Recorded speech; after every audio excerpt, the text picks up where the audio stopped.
തികച്ചും സ്വകാര്യ സന്ദർശനം.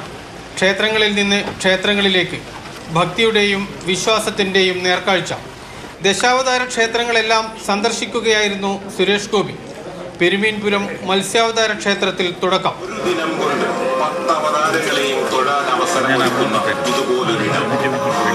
തുടർന്ന് മരുതാട് പരശുരാമ ക്ഷേത്രത്തിലും PC പാലം ബലരാമ ക്ഷേത്രത്തിലും തൊഴുതു മടങ്ങി.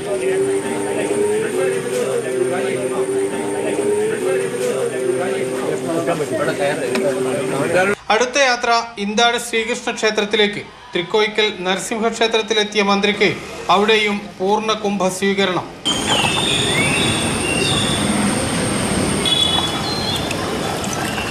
പിന്നീട് നേരെ എത്തിയത് രാമല്ലൂർ ശ്രീരാമസ്വാമി ക്ഷേത്രത്തിലാണ്. അവിടെ നിന്ന് പന്നിൻവല്ലി വരാഹ ക്ഷേത്രം, രാമമംഗലം കൂർമാവതാര ക്ഷേത്രത്തിലും തീർത്ഥങ്കര വാമനാവതാര ക്ഷേത്രത്തിലും തൊഴുതുമടക്കം. മന്ത്രിയായതിനു ശേഷം ഇത് രണ്ടാം തവണയാണ് സുരേഷ് ഗോപി കോഴിക്കോട് എത്തുന്നത്. മാതൃഭൂമി ന്യൂസ്, കോഴിക്കോട്.